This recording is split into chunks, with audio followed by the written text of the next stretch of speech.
Hey guys, good evening, नमस्कार, शुभ संध्या। तो सबसे पहले तो आप सभी लोगों को दिवाली की बहुत सारी शुभकामनाएं, बहुत सारी बधाई। तो अब फेस्टिवल सीजन में पढ़ाई तो करनी पड़ेगी भाई, बराबर। तो बिल्कुल फेस्टिवल आप अपना आराम से मनाइए, लेकिन उसके बाद में जब भी आप लोगों को टाइम मिल जाता है तो उस वक्त में टाइम मिल जाता है, मतलब टाइम को निकालना पड़ेगा। एमसीक्यू प्रैक्टिस का ये वीडियो जो है इसको आप लोग जरूर देखने वाले हैं, ताकि हम लोग सी इंटरमीडिएट के लिए एमसीक्यू की एक बढ़िया वाली प्रैक्टिस जो है वो यहाँ पे लगा सके। चलिए, तो बगैर आपका समय गंवाएं, बहुत फास्ट जैसा हम लोग हमेशा करते हैं, एमसीक्यू को हम लोग स्टार्ट करेंगे एकदम फास्ट लेवल के ऊपर। चलिए जी, तो यहां से हमारा काम स्टार्ट होता है और आप लोगों के सामने स्क्रीन पे आप लोग देख सकते हैं फर्स्ट एमसीक्यू मेरे सामने है। तो पहला एमसीक्यू कहता है भाई, Roma along with 6 friend has incorporated Roma trading company limited, और ये इन्होंने ओपन किया है मई 2019 में। Paid up share capital 30 lakh का है। फर्दर नोटिस होता है कि लास्ट फाइनेंशियल ईयर में टर्नओवर हमारा 20 करोड़ का है। एडवाइस करना है कि क्या हम एक स्मॉल कंपनी इसको बोल सकते हैं क्या। अब बच्चे लोगों बहुत सीधा सीधा सा हमको दिख रहा है, अगर क्वेश्चन को ही ढंग से पढ़ लिया जाए तो आपको समझ में आ जाएगा। ओपीसी का हमारा बढ़िया वाला क्वेश्चन है, सॉरी स्मॉल कंपनी का हमारा बढ़िया सा क्वेश्चन है। और इसमें अगर देखा जाए तो रोमा ट्रेडिंग लिमिटेड लिखा हुआ है, और हम लोग अच्छी तरह से जानते हैं कि स्मॉल कंपनी जो है वो प्राइवेट कंपनी का टाइप है, बराबर से। तो बहुत सीधा सीधा सा कंसेप्ट यहां हमारे सामने है, तो देखा जा सकता है। क्या आप देखें अब इसके अंदर हम फर्स्ट ऑप्शन इन्होंने लिखा है कि डेफिनेटली स्मॉल कंपनी है। पेड अप शेयर कैपिटल, अच्छा यहां थोड़ा करेक्शन कर देता हूं, पेड अप शेयर कैपिटल और टर्नओवर का जो अभी लिमिट है वो 4 करोड़ और 40 करोड़ है, उससे अंदर ही है। Concept of small company is applicable only in case of a private company OPC, and therefore despite of meeting the criteria small company, it's being a public limited company so cannot enjoy benefits of small company। बिल्कुल बात हमको समझ में आती है। तो हमारा answer वैसे भी साफ दिख रहा है हमको कि पब्लिक कंपनी जो है वो स्मॉल कंपनी का स्टेटस नहीं ले सकती है। तो answer number B is absolutely correct answer. अगर मैं बाकी के नहीं भी आंसर पढ़ूं तो यहां से मुझे आंसर मिल जाता है। चलिए, अभिलाषा नम्रता इनकॉर्पोरेट करती है, एनपीओ प्राइवेट लिमिटेड है और सेक्शन 8 कंपनी की तरह से रजिस्टर्ड हो रही है। One of their friend has inform that their company can be categorized as a small company। अब हमको पता होना चाहिए भाई यहाँ पे भी कि सेक्शन 8 कंपनी और स्मॉल कंपनी की तो आपस के अंदर बनती नहीं है। मीन स्मॉल कंपनी की जब हम डेफिनेशन को देखते हैं तो हमको पता लगता है कि उसमें सेक्शन 8 कंपनीज जो हैं वो नहीं आ सकती हैं। बहुत क्लियर मैटर है, भले ही हमारा टर्नओवर मैच करे, कुछ भी मैच करे, सब कुछ मैच कर जाए, लेकिन सेक्शन 8 कंपनी इसके अंदर नहीं आने वाली है। तो ऐसा आंसर हमको कहां मिलने वाला है? डायरेक्टली आंसर वैसे तो सारे अपन पढ़ सकते हैं, पर थोड़ा सा फास्ट हम लोग कर रहे हैं। तो डायरेक्ट आंसर बच्चे लोगों को, the status of small company can not be based on upon a not for profit company which is registered under section 8। तो हमारा आंसर नंबर सी जो है वो एब्सोल्युटली हमको करेक्ट यहाँ पे मिल जाता है।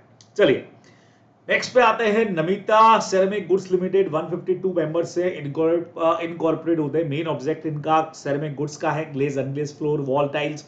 ओके भाई, बहुत सारी इंफॉर्मेशन दे रखी है। After 3 year of successful operation ये डाइवर्सिफाई करना चाह रहे हैं, अपने बिजनेस को इलेक्ट्रॉनिक गुड्स में डालना चाह रहे हैं। और फाइनली क्वेश्चन यहाँ है भाई कि ऑब्जेक्ट लॉस को ये करना चाहते हैं ऑल्टर। ठीक है भाई, ऑब्जेक्ट लॉस को ऑल्टर करना चाह रहे हैं, तो अच्छी बात है। और इसके लिए अब करना क्या है, ये चीज हमसे पूछी गई है। तो ऑब्जेक्ट क्लॉज को अल्टर करने के लिए बच्चे लोगों एसआर की रिक्वायरमेंट होती है, हम लोगों ने पढ़ा हुआ है। ऑब्जेक्ट क्लॉज यानी मेमोरेंडम का अल्टरेशन सेक्शन नंबर 13 के अंदर आप लोग पढ़ते हो। तो ऑप्शंस अगर सारे देख लिए जाए तो कंपनी कैन ऑल्टर, आरडी का अप्रूवल वगैरह नहीं हुए, ऐसी तो कोई रिक्वायरमेंट हमने पढ़ी नहीं है।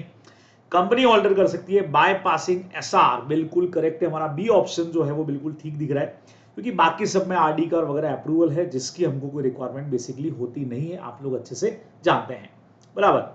चलिए नेक्स्ट क्वेश्चन पे हम लोग आगे। ड्यू टू मैनेजमेंट डिस्प्यूट, यहां पे हमसे बोला गया है flow riding industries could not hold its current annual general meeting by the latest due date. Okay भाई, एजीएम हेल्ड नहीं हुई है। Even after lapse of due date it seemed rather impossible to convene the AGM. और in such a grim situation एक option available है कि इनको NCLT के पास में जाना चाहिए। बिल्कुल सही है भाई, अगर एजीएम कॉल नहीं हो रही है तो एनसीएलटी के पास में जाया जा सकता है, बिल्कुल सही ऑप्शन है। तो out of the following 4 option which one is applicable in this case, चलिए पढ़ लेते हैं। Any member of the company can make application to NCLT, बिल्कुल सही है। सेक्शन नंबर 96 में आप लोग पढ़ लेते हैं कि एजीएम कॉल होती है। 97 के अंदर हम लोग कॉल बात कर लेते हैं कि भाई यहाँ पे एनसीएलटी जो है वो एजीएम को कॉल कर लेता है, बराबर। तो क्या लगता है आप लोगों को, कोई मेंबरशिप रिक्वायरमेंट दे रखी थी क्या? 1%, 1%, 1%, कहीं पर भी कोई रिक्वायरमेंट नहीं है। तो डायरेक्ट हमारा आंसर नंबर जो ए है वो यहाँ पे सूट करता है। कोई भी मेंबर जो है वो अप्लाई कर सकता है कि हम लोगों ने पढ़ा हुआ है। चलिए नेक्स्ट हमारे पास ओपीसी का क्वेश्चन दिख रहा है। अनुपम इनकॉर्पोरेटेड, ओपीसी एक 1% कंपनी इन्होंने ओपन किया है with his sister Alpana as the nominee. About 3 years have passed satisfactorily. Anupam does a number of charitable works and associated with 3 NGOs. Business under his OPC has also flourished. Now he is planning to convert OPC into Section 8 company. क्या बात है, OPC को Section 8 में conversion नहीं होगा, बराबर। क्या कहते हो आप लोगों ने, Section 8 पढ़ा हुआ है, OPC भी पढ़ा हुआ है। तो पहला ऑप्शन है since the company belongings to Anupam, तो उसका डिस्क्रिप्शन है भाई, उसकी मर्जी होगी तो कंपनी लोग किधर जाएगा। Since the company was formed as a private company, only option available to convert into public company. There is specific prohibition, बिल्कुल सही है, ओपीसी के सेक्शन 8 के अंदर कन्वर्ट होने पे प्रोहिबिशन है। ये चाहे तो प्राइवेट पब्लिक के अंदर कन्वर्ट हो सकती है, हमको कोई दिक्कत नहीं है। और सी ऑप्शन जो है वो बिल्कुल अपने को करेक्ट दिखता है बच्चे लोगों, तो सी ऑप्शन हमारा एकदम चला जाएगा इसके अंदर करेक्ट क्वेश्चन नंबर 5 का। चलिए नेक्स्ट पे आते हैं। एन इशुइंग हाउस, क्या बात है, हमारे सेक्शंस यहाँ पे जो आ गए हैं वो आ गए हैं प्रोस्पेक्टस का। Issuing house has issued advertisement in 2 leading newspaper for selling a large number of share allotted to it by a company under private placement. In which of the following conditions will the advertisement not deemed to be prospectus. अब बच्चे लोगों हमने पढ़ा हुआ है कि हमारा जहाँ पे डीम्ड प्रोस्पेक्टस इशू होता है, चाहे आप इशू हाउस को शेयर्स दे रहे हैं और देन इशू हाउस जो है वो आगे हमारे शेयर्स को इशू कर रहा है, तो आप लोगों ने उसके अंदर प्रैक्टिकली 2 कंडीशंस जो हैं वो डीम प्रोस्पेक्टस की सेक्शन 25 के अंदर पड़ी हुई हैं। एक तो ये है कि शेयर्स जो हैं वो इशू हाउस को अलॉट करने के 6 मंथ्स के अंदर पब्लिक के पास में इनवाइट हो जाने चाहिए और पूरा पैसा उस वक्त तक कंपनी के पास में नहीं आना चाहिए। ये अपने को मेनली चीजें ध्यान में रखनी चाहिए थी, बराबर। तो advertisement was given within 6 months, ये कंडीशन तो ठीक है। Advertisement was given after 6 month from the date of allotment and the issuing house has paid the entire consideration, यही है जो कंडीशन नहीं है, क्योंकि सी वाली फिर से कंडीशन है, इशूइंग हाउस डिड नॉट पे एंटायर कंसिडरेशन, बिल्कुल सही है। एडवर्टाइजमेंट जो है वो 3 मंथ्स के अंदर हमारा जाना चाहिए। Advertisement was given within 3 month from the date of allotment. अब देखो, अब बेसिकली हमारा एडवर्टाइजमेंट जो है वो विद इन 6 मंथ्स बोला हुआ है, तो अगर 3 मंथ्स में भी जा रहा है तो भी चलेगा, हमको दिक्कत नहीं है। 6 महीने के अंदर अंदर मैक्सिमम टाइमिंग जो है वो 6 महीने का है। एक ही कंडीशन है तो आफ्टर 6 मंथ्स वाली और पूरे एंटायर कंसिडरेशन वाली है। B option is absolutely correct, इसमें अपने को दिख रहा है, तो बी जो है वो हमारे आंसर में जाने वाला है। 6 का B number answer is absolutely correct, बराबर से। चलिए नेक्स्ट पे चलते हैं। Which of the following statement is not true? In cases of shares, the rate of underwriting commission shall not exceed 5%. ये तो करेक्ट है भाई। Underwriting commission should not be more than the rate specified in the article, ये भी correct है, यानी true sentence है। In case of debenture, rate of underwriting commission जो है वो 5% से ज्यादा नहीं होना चाहिए, गलत है, 2.5% है, यानी यही स्टेटमेंट हमारा इनकरेक्ट और आंसर भी यही होना चाहिए और आउट ऑफ प्रॉफिट दिया जाएगा। This is correct answer. चलिए नेक्स्ट पे चलते हैं बच्चे लोगों। 8th नंबर क्वेश्चन हमारे सामने है, which of the following statement is contrary to the provision of the companies act? कौन सा ऐसा है जो कंपनीज एक्ट के प्रोविजन के कॉन्ट्ररी में है? प्राइवेट प्लेसमेंट हमको देखने को मिल रहा है, सेक्शन 42 ऑफ कंपनीज एक्ट काम करता है, आप लोगों को ध्यान में है, सेक्शन नंबर काम कर जाएगा यहाँ पे हमारा 42। जब भी आप इन क्वेश्चंस को करें ध्यान रखिएगा कि अगर आप लोग बढ़िया तरीके से सेक्शंस भी दिमाग में रखते हैं अपने, देखो एमसीक्यू जो है वो अपने को 30 मार्क्स का बेनिफिट तो दिलवाएंगे। उसके अलावा एमसीक्यू से बच्चों हमारा एक बढ़िया काम ये हो जाएगा कि हम चीज़ों को प्रॉपर तरीके से रिवाइज कर पाते हैं, बराबर। तो जैसे जैसे आप करेंगे चीज़ें आपको रिवाइज भी होती जाएंगी, तो मेरा सजेशन आपको यही रहेगा कि बढ़िया तरीके से आप चीज़ों को रिवाइज करें। तो सेक्शन 42 यहाँ पे क्या कहता है देखिएगा, private placement can make a private placement of its securities, बिल्कुल सही है, बराबर। ये सेंटेंस हमारा जो है वो करेक्ट है। The company has to pass SR pass करना पड़ेगा, ये भी करेक्ट है। मिनिमम ऑफर जो है वो 20,000 के मार्केट वैल्यू का, ये कोई टाइम हुआ करता था लेकिन अब ये प्रोविजन हट चुका है, तो यही कॉन्ट्ररी लग रहा है। और public company also private placement ये भी कर सकती है, तो answer number C is correct, क्योंकि यही सेंटेंस जो है वो कॉन्ट्ररी है या नॉट ट्रू है, आप कुछ भी कह सकते हैं। 8th का हमारा आंसर जो है सी जाने वाला है।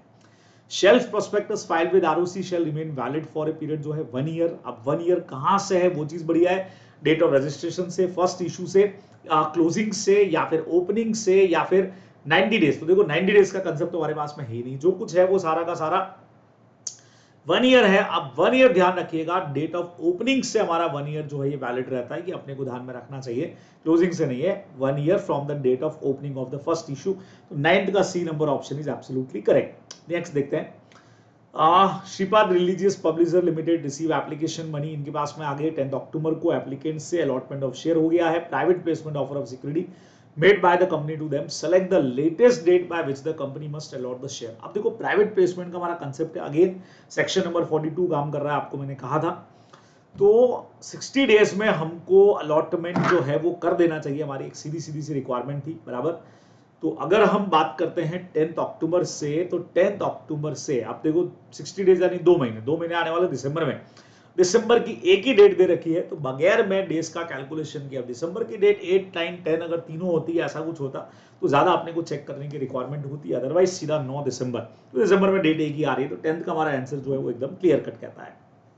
चलिए नेक्स्ट पे आते हैं, being in need to further capital, रिम्सी cotton silk production limited offer कर रहे हैं यहाँ पे 50 लाख इक्विटी शेयर है, 50 आइडेंटिफाई पर्सन को प्राइवेट प्लेसमेंट बेसिस पे।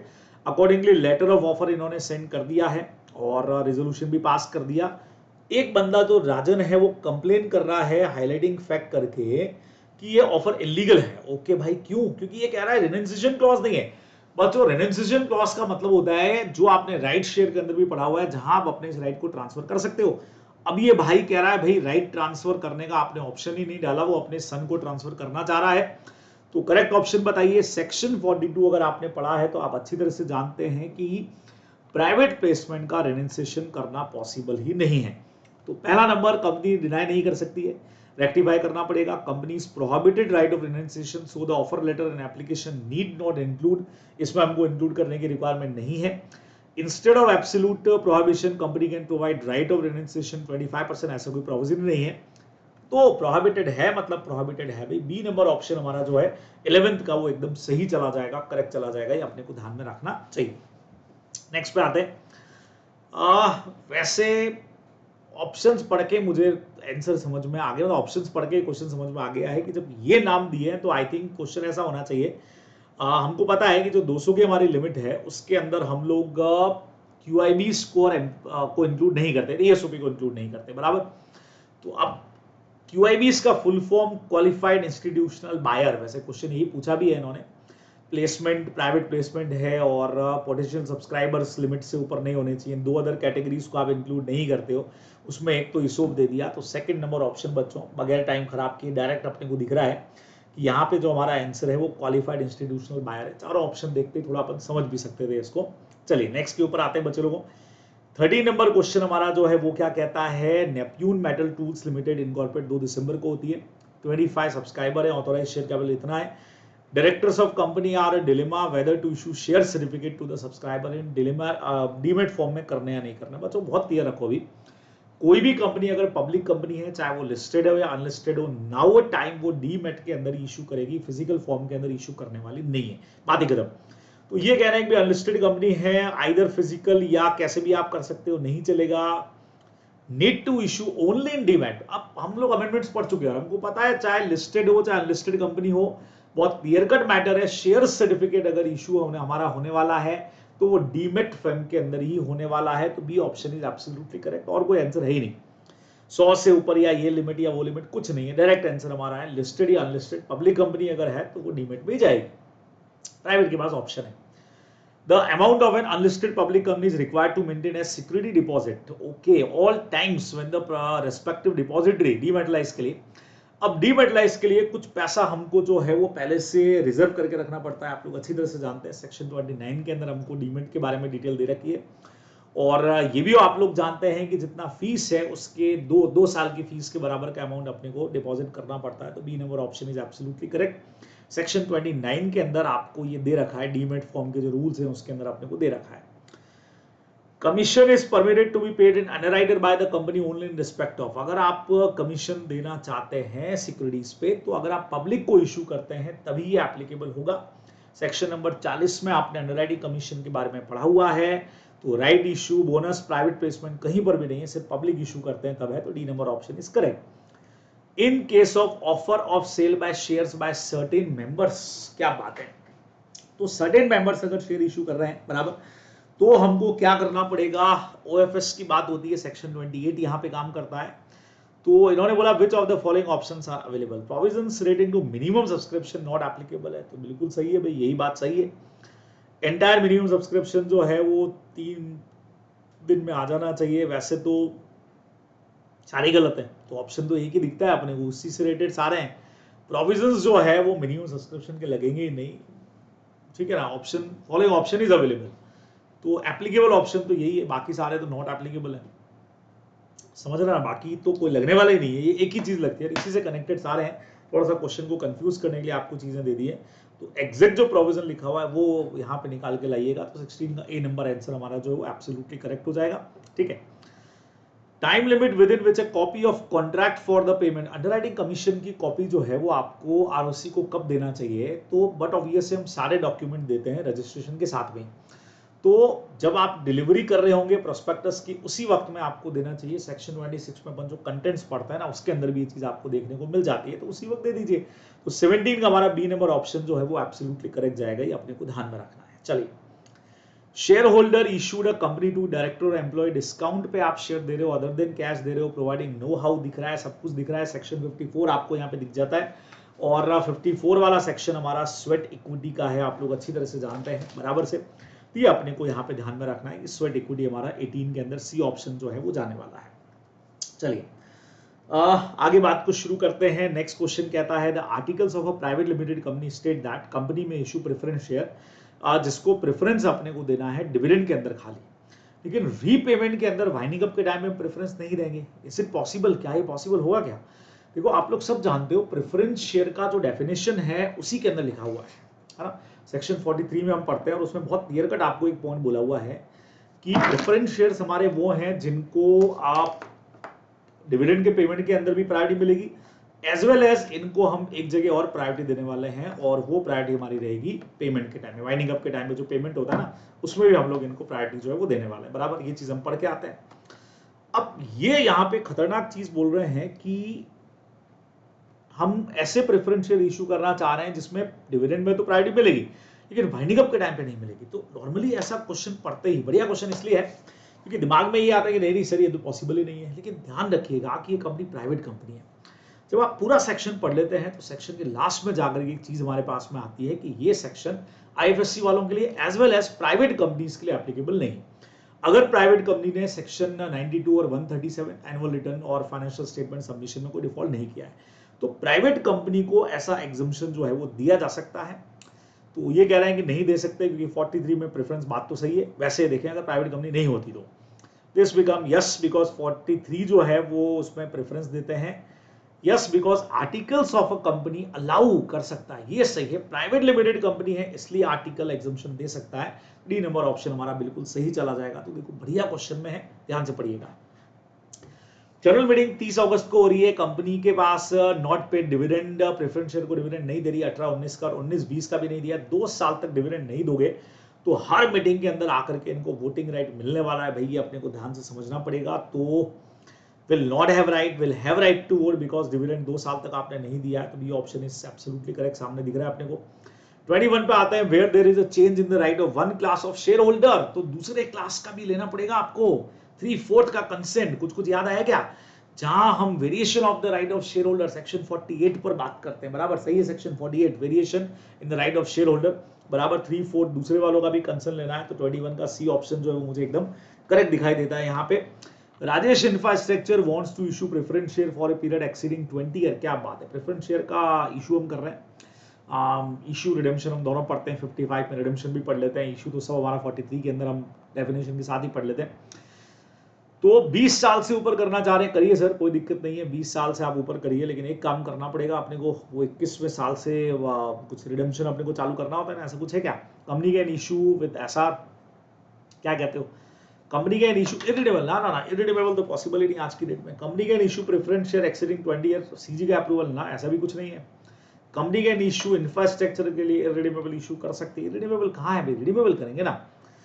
Yes the company can issue preference share for financing infrastructure exceeding 20, ये बिल्कुल सही ऑप्शन दिखता है, 20 साल के ऊपर के लिए कर सकते हो, और फाइनेंसिंग इंफ्रास्ट्रक्चर कंपनी होनी चाहिए, इरिडीमेबल का तो खैर कंसेप्ट ही नहीं है, रिडेम्पशन तो करना ही है अपने को, तो ये डी ऑप्शन जो है हमारा 22 का, ये अपने को यहाँ पे ठीक दिखता है। चलिए, if a company authorise share capital 6 lakh 5 lakh का पेडअप है, 6 लाख का ऑथोराइज है, लोन 2 लाख का है, जिसको गवर्नमेंट कह रही है लोन में कन्वर्ट करो। सेक्शन 62 में हमने पढ़ा है गवर्नमेंट ये ऑर्डर कर सकती है कि हमारे लोन को शेयर्स में कन्वर्ट कर दो।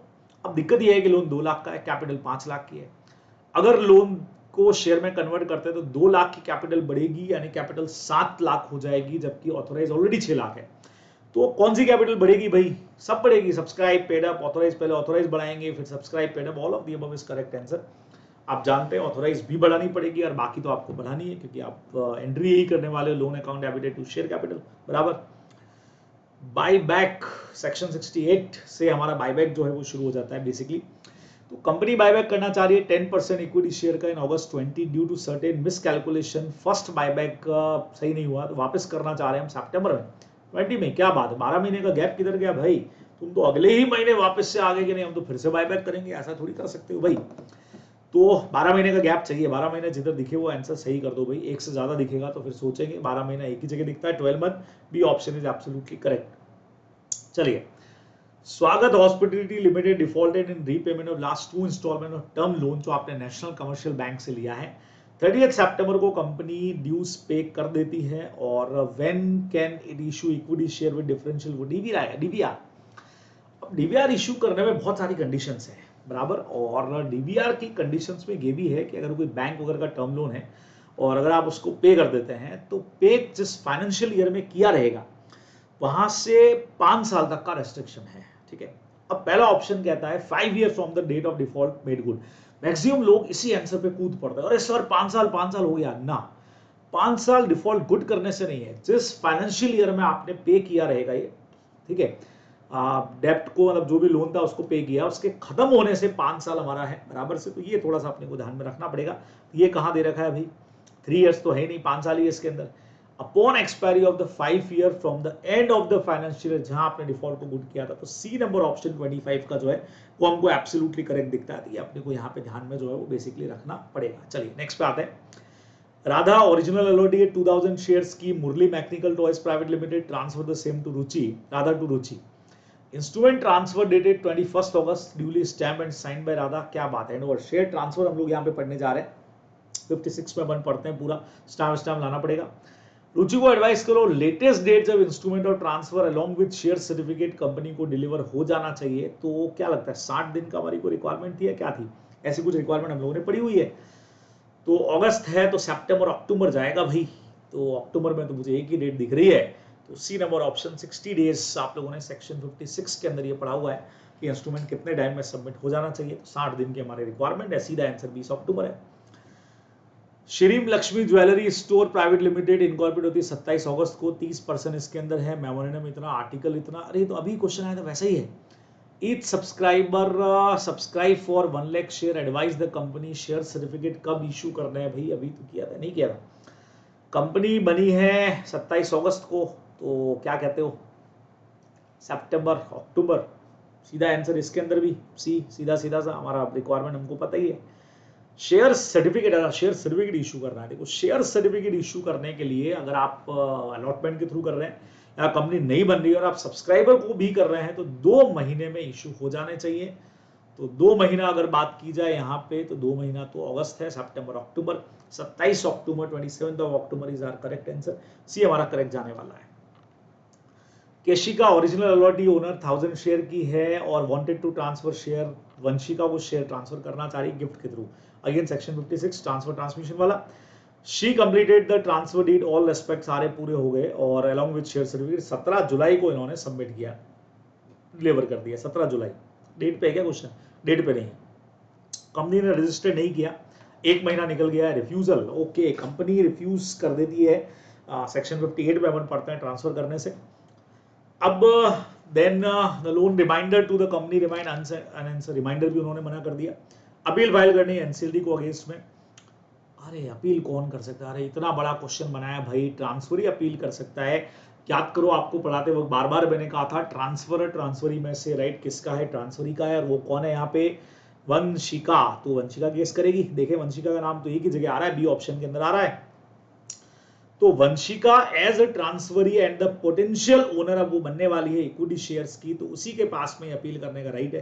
बात तो एकदम करेक्ट है भाई, उसी के पास में राइट है। तो 28 का हमारा बी नंबर ऑप्शन जो है वो अपने को एकदम करेक्ट जाता दिखता है, तो ये हमारा आंसर होगा, ध्यान में रखना है।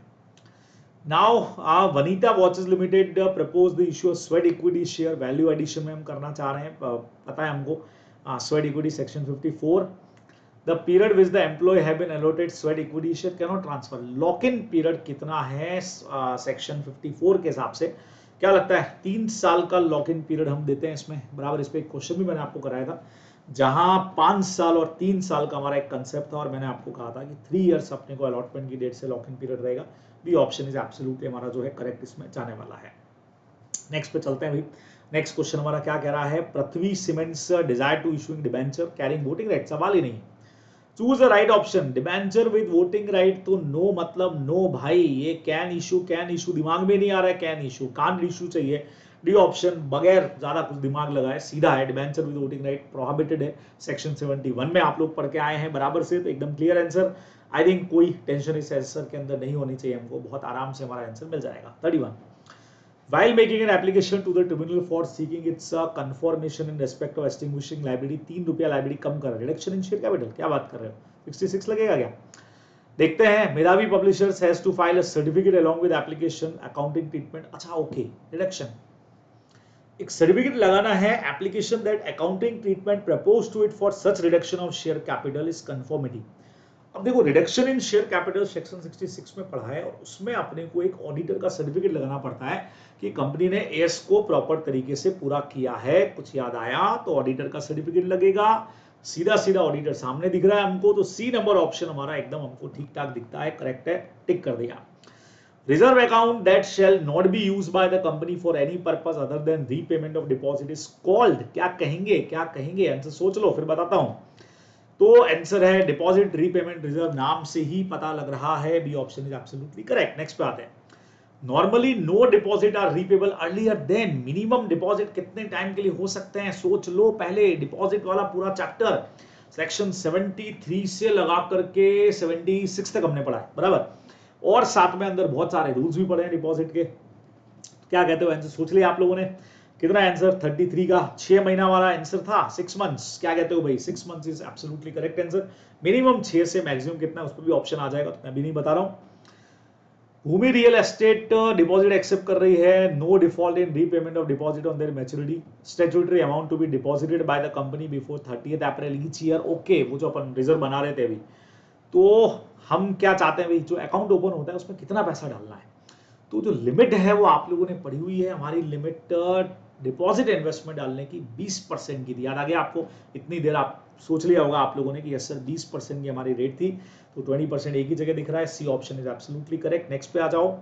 A limited company is accepting deposit for various tenure from its member from time to time. Current register of deposit maintain register office of the company.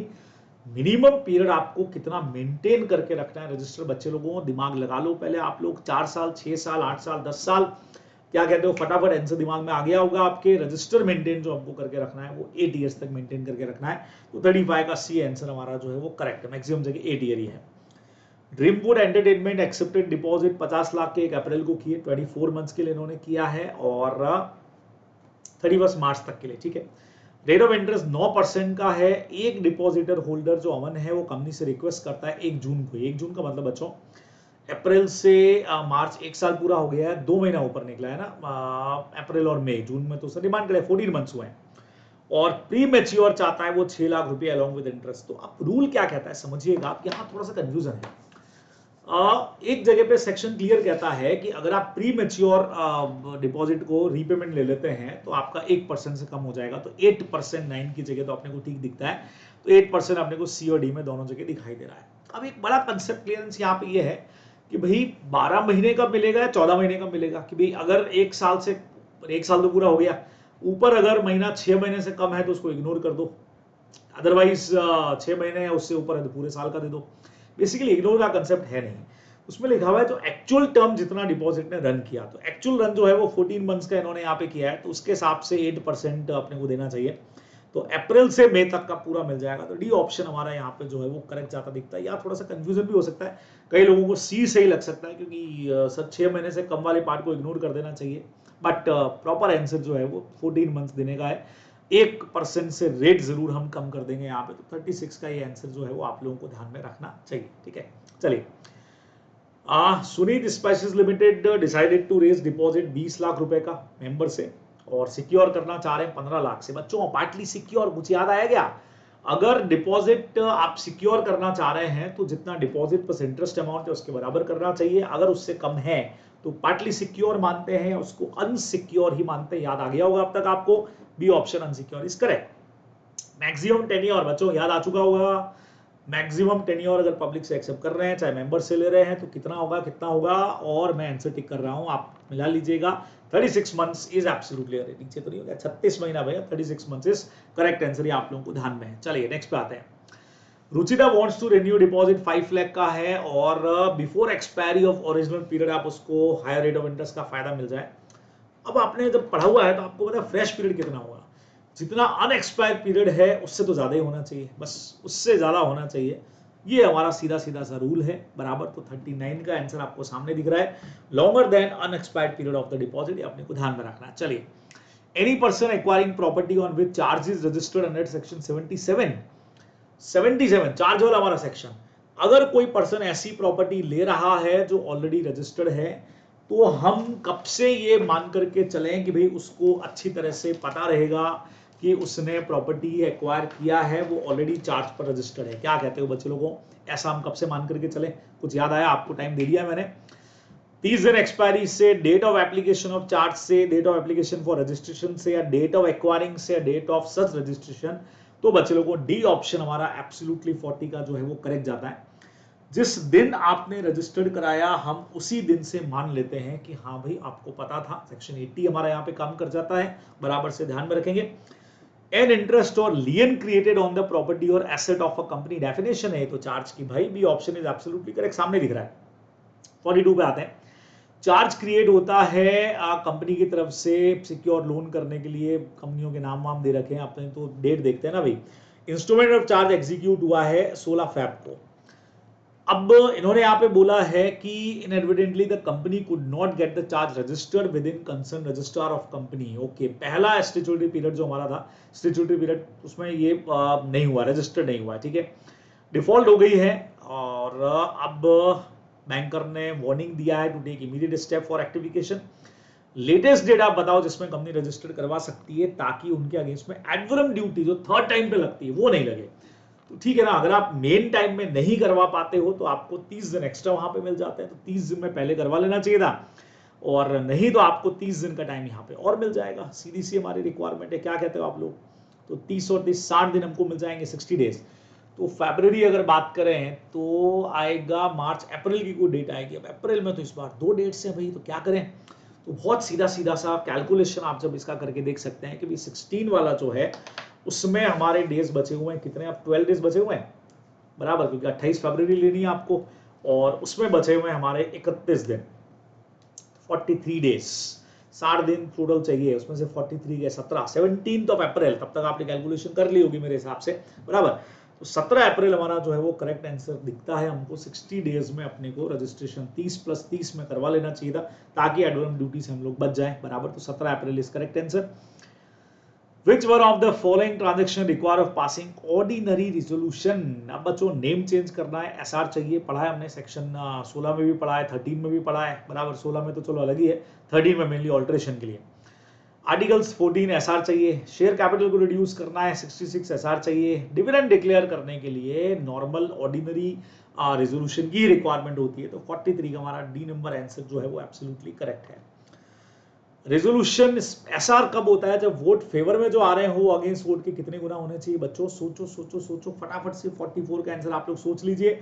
सोच लिया है तो आंसर इज 3 टाइम्स। देखो कैसे होता है, बहुत सिंपल है। आप लोग हमेशा जानते हो 75% फेवर में वोट कम से कम होने चाहिए, तो अगेंस्ट में कितने? 25। इसका मतलब मानते हैं हम रेशियो होता है 3:1 का, यानी फेवरेबल वोट अगेंस्ट वोट के 3 टाइम्स होने चाहिए। ऐसा हम कैलकुलेट कर भी सकते हैं, बराबर। सेक्शन आप लोगों ने रेजोल्यूशन का पढ़ा हुआ है तो आप लोग अच्छी तरह से इसको जानते हैं, बराबर से। चलिए नेक्स्ट पे आते हैं। Every listed company shall file with the registrar copy of the report of AGM. AGM के रिपोर्ट का कॉपी आपको सबमिट करना पड़ता है बच्चों, सेक्शन 121 के अंदर आप लोग इसको पढ़ते हो।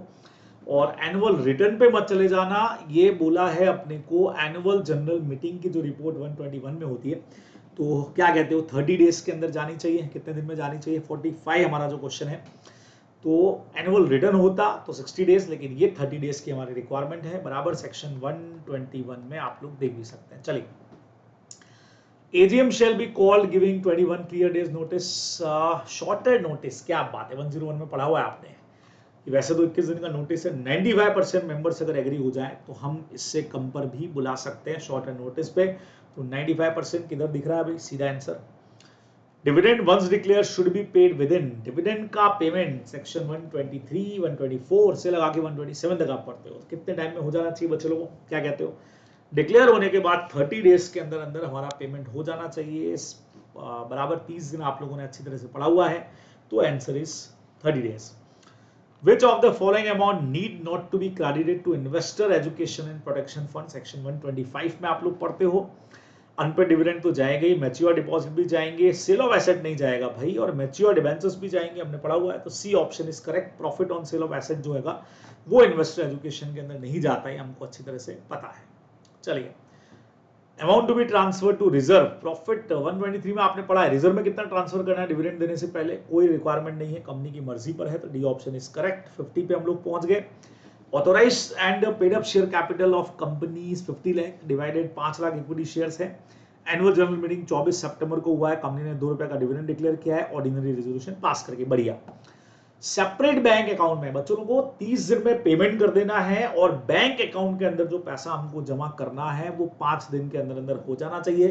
तो 24 सितंबर से 5 दिन आप लोगों ने आंसर अब तक सोच लिया होगा। 29 September is are correct answer, बराबर।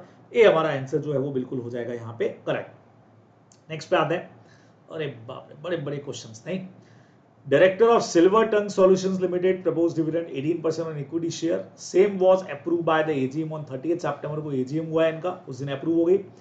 जगन 2000 इक्विटी शेयर होल्डर का होल्डर है, लेकिन उसने अपने शेयर राजीव को 8 अगस्त को ट्रांसफर कर दिए थे, और इंस्ट्रूमेंट ऑफ ट्रांसफर इन्होंने फाइल किया है 25 सितंबर को, और रजिस्ट्रेशन जो है वो 30 सितंबर को पेंडिंग है। अरे भाई साहब, एबीएंस वाला सेक्शन 126। अब कंपनी के पास में डिलेमा ये है कि ट्रांसफरर को दे या ट्रांसफरी को दे। बेटर है कि अनपेड डिविडेंड के अंदर डाल करके इसको छोड़ दे। क्या कहते हो बच्चे लोग? अनपेड डिविडेंड में डाल के छोड़ देना चाहिए, बराबर। अगर ट्रांसफरर की तरफ से कोई स्पेसिफिक एप्लीकेशन आई है तो हम ट्रांसफरी को देंगे, अदरवाइज अनपेड डिविडेंड में अपने को इसको डाल देना चाहिए। एबीएंस में अपन रोक लेंगे, आपने पढ़ा हुआ है, और जब शेयर ट्रांसफर हो जाएंगे तो उसके नाम पे ट्रांसफर हो जाएंगे। सिंपल सा हमारा तरीका है, बराबर। क्लियर? चलिए, बोर्ड ऑफ डायरेक्टर्स ऑफ जिप्राइस फार्मास्यूटिकल इंटरम डिविडेंड देना चाह रहे हैं। कंपनी ने लॉस अर्न किया है पिछले 5 सालों के अंदर, तो आप लोग जानते हो अगर कंपनी करंट फाइनेंशियल ईयर के अंदर भी लॉस है, तो पिछले 5 करंट फाइनेंशियल ईयर में लॉस है, तो पिछले 3 साल के एवरेज से ज्यादा अपने को नहीं देना है, बराबर। ये अपने रूल पड़ा हुआ है।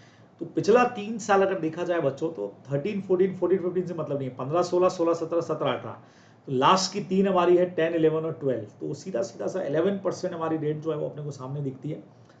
तो सीधा हमने पढ़ा हुआ इंटरिम डिविडेंड 124, मतलब 123 से हमारे सेक्शन 127 तक सारे डिविडेंड के हैं, बराबर से। तो 123 में आप लोग पढ़ते हो इसको। CSR कमेटी सेक्शन 135 हमारा यहाँ पे काम करना शुरू कर देता है भाई, और क्या कहता है ये देखते हैं। CSR committee of the board of shall consist of. CSR committee में कितने लोग होने वाले हैं? 3 और मोर डायरेक्टर, जिनमें से एक इंडिपेंडेंट डायरेक्टर होगा, बराबर। क्लियर कंसेप्ट है हमारा। D number option is absolutely correct. Provision of CSR are applicable. अब CSR के प्रोविजन की 3 रिक्वायरमेंट आप लोग पढ़ते हो 135 के अंदर, नेटवर्थ की भी, टर्नओवर की भी और नेट प्रॉफिट की भी, बराबर से।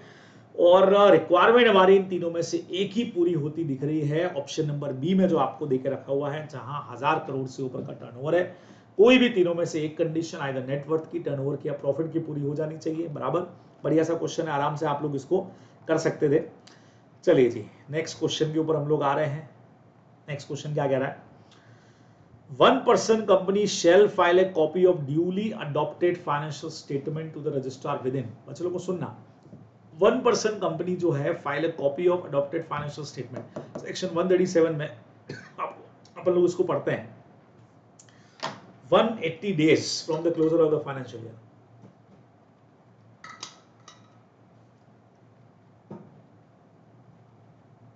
ओपीसी के लिए हमारा जो पॉइंट है वो एग्जम्प्टेड में चला जाता है बराबर से, और प्रैक्टिकली हमको यहाँ पे जो टाइम मिल जाता है वो 180 डेज का मिल जाएगा।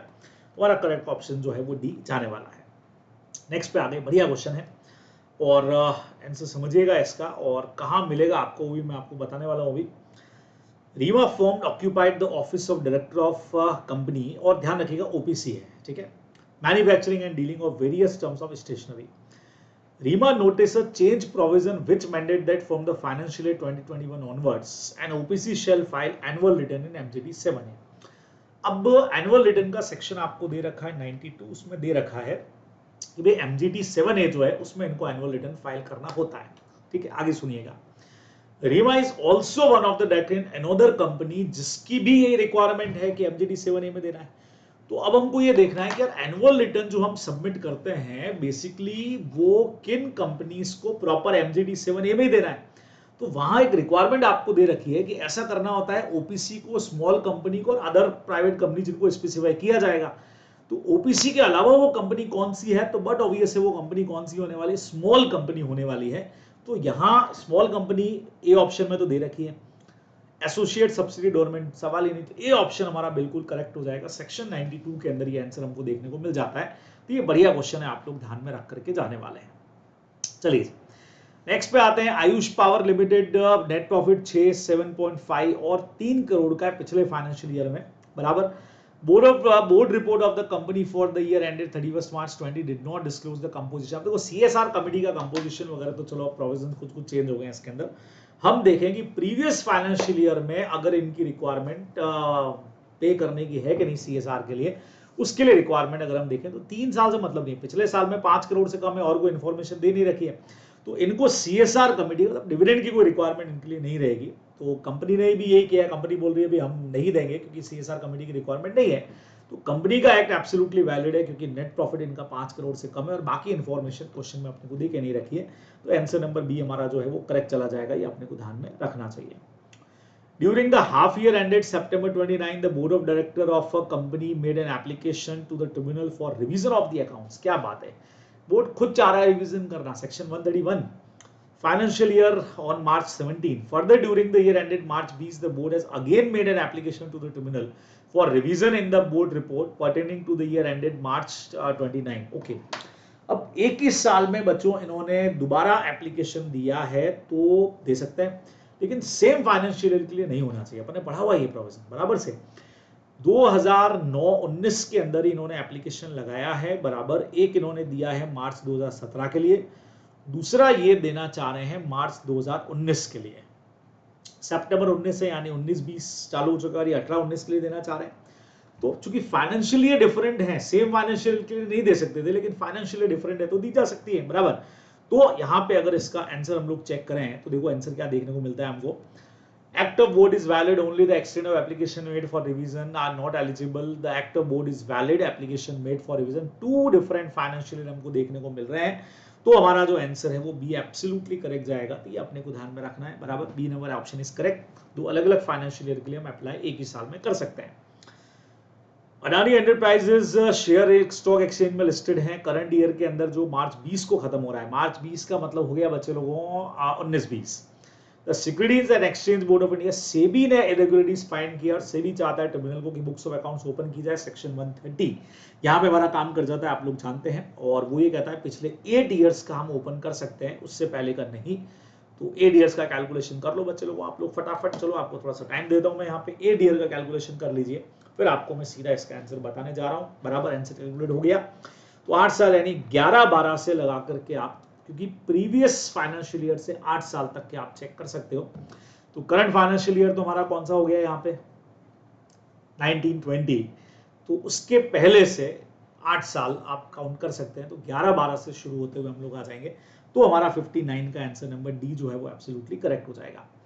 गणेश एक पब्लिक कंपनी है, इनकॉर्पोरेट होता है, जय डायरेक्टर है, सागर इंडिपेंडेंट डायरेक्टर है, अभिषेक नॉमिनी डायरेक्टर है, यश जो है वो होल टाइम डायरेक्टर है। Abhishek wants to inspect the books of account. Section 128 books of accounts को आप देखना चाह रहे हैं जो इस कंपनी की सब्सिडरी कंपनी। अब देखो सब्सिडरी कंपनी की बुक्स को कोई भी डायरेक्टर चेक कर सकता है, लेकिन उसके लिए बोर्ड से ऑथोराइज होना जरूरी है। आप ये जाकर के सेक्शन 128 के अंदर इस प्रोविजन को देख सकते हैं, बहुत सीधा सीधा सा है, बराबर। तो आइए चेक कर लेते हैं कि इसमें अपने को क्या चाहिए। Mister Abhishek can inspect the books, अगर उसको ऑथोराइज किया जाए पीएफआई की तरफ से जिसने उसको अपॉइंट किया, ऐसा कुछ बोला नहीं है। नो में आंसर है नहीं है तो यस में ही। Abhishek can inspect the books of Shankar company, authorization by way of resolution of board of director. तो सी ऑप्शन जो है वो एकदम सही दिख रहा है। डी भी पढ़ लेते हैं। 25%, ना बिल्कुल नहीं, सी ऑप्शन इज करेक्ट। देखिएगा 128 में दिया हुआ है, अगर बोर्ड ऑथोराइज करे तो ये सब्सिडरी कंपनी की बुक्स को भी जाकर के हम देख सकते हैं।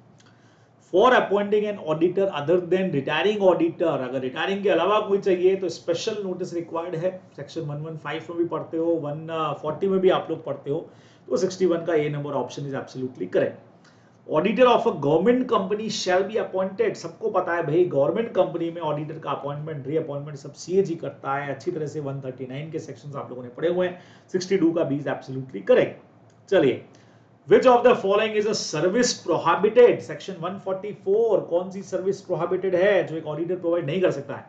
Design and implementation of any financial information system, मुझे तो 63 का यही एकदम सही दिख रहा है, बराबर। हम आगे भी पढ़ लेंगे पर ये मुझे सही दिख रहा है। रिपोर्ट देना मेंबर्स को, करेक्ट है। ऑडिटिंग स्टैंडर्ड को कंप्लायंस करना, ये भी ठीक है। फ्रॉड की रिपोर्ट करना, सब काम करना भी, यही तो नहीं करना है उसको। चलिए 64 पे हम लोग पहुंच गए बच्चे लोगों।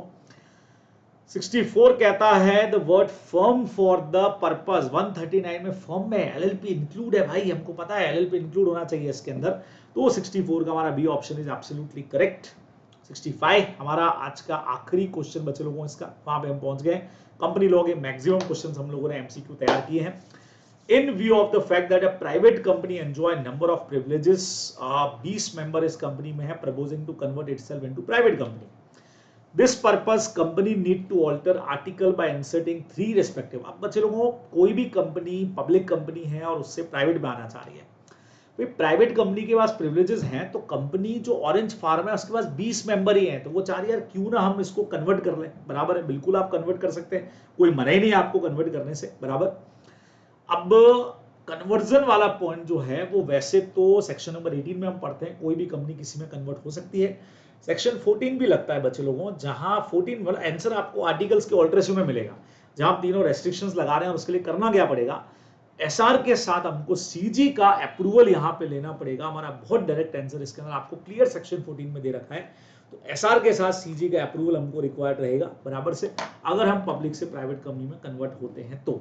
चलिए, तो आज के सेशन में हम लोगों ने ये 65 हमारे क्वेश्चंस जो हैं वो कंपनीज एक्ट के किए हैं, जो एमसीक्यू बेस हमारे पास बढ़िया क्वेश्चंस हैं, तो इनको आप जरूर तैयार करिएगा।